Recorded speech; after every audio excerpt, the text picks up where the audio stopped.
The news tonight that Burlington Mayor Moreau Weinberger is not seeking re-election comes as the city struggles with a cross-section of crises surrounding drugs, mental illness, and homelessness that are all visible in the downtown area. Ike Bendavid has been looking at the growing presence of homeless camps in public spaces around Burlington and the impact it's having on the city's livability. Ike, what's behind this increase and what is the city doing about it?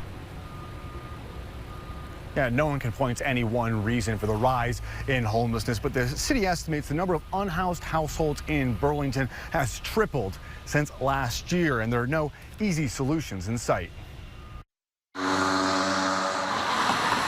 It's early morning on Burlington's Church Street Marketplace, just a few hours before the sun rises downtown. Businesses, restaurants, still closed.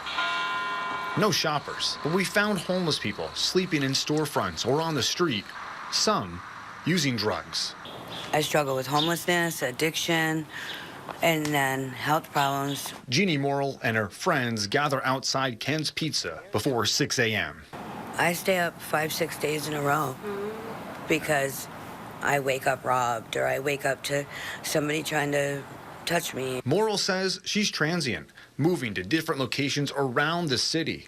She can't find a consistent place to stay and gets kicked out of spots often. I'm nervous, scared, don't know what to do next. Others have pitched tents in different public places. Until they move you out of there and out of here, and it's not fun. Jessa Salisbury says she's college educated and lost her housing during COVID. She struggled with addiction and is in treatment, but still hasn't found a place to live. And without a home, she's finding it tough to get a job. You know, homelessness isn't black and white. It's not just, okay, they're homeless, must be they're drug addicts and thieves and this and that. That's not the terms of it. This is a visible place here on Battery Street. Why did you put your tent here? I feel safe. The woods, there's weird stuff in the woods. I don't really wish to talk about it. We found several encampments scattered in the woods around the city. Anyone home? Some just tents, others with fully built structures set up for off-the-grid living. Most of them littered with garbage and drug paraphernalia. This camp just off of Battery Street, this one off of Manhattan Drive, and this one near the train tracks by the Intervale. Everything you could think of. I'm like the junkyard. Patrick Bombard says he's lived here in the woods. Oh, I got everything, dude. Year-round for more than 5 years. I'd rather be down here. That way I ain't got to deal with people up there. But the city claims it's taking action against encampments like this one on public property. And we've seen that.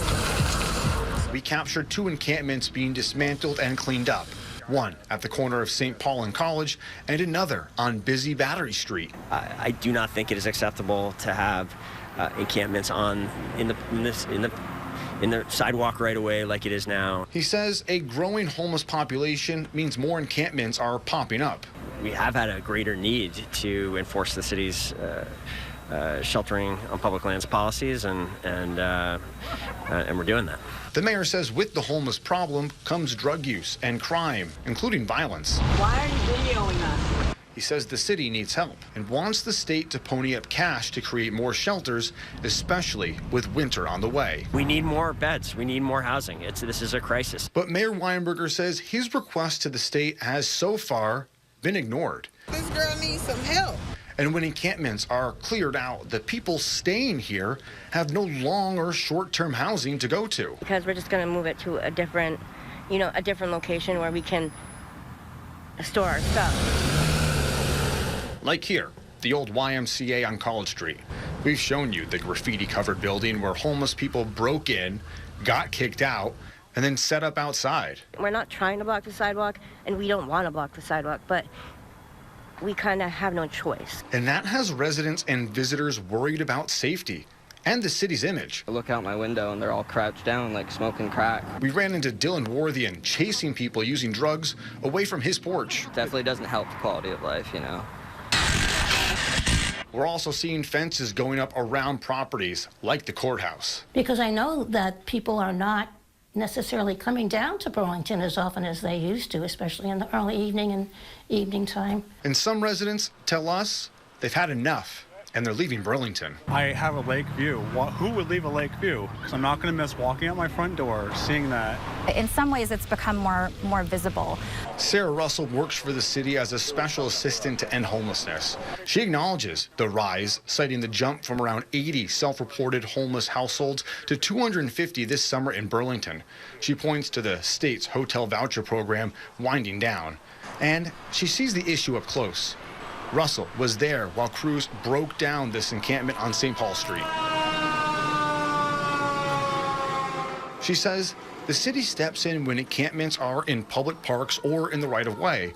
She says under the city's camping on public lands policy, they work to help people by storing their stuff for 30 days and points them to services. But with limited housing options, in most cases, people remain on the street. Like in this case. When these get broken down, these people don't have a place to go. Exactly. You're wearing a sweater, winter's coming. What's the solution here? The solution to homelessness is always more housing, right? Russell says that Chittenden County has a third of the state's homeless population, with most being in Burlington. She echoes the mayor's calls for more state funding for housing, support services, and rental assistance. We need to ensure from a state standpoint that we are receiving a proportionate amount of funding to be able to respond to the issue. Historically, that's not been the case. Till then, those on the streets are also looking for answers. Where are we supposed to go? There's no housing inside for us. We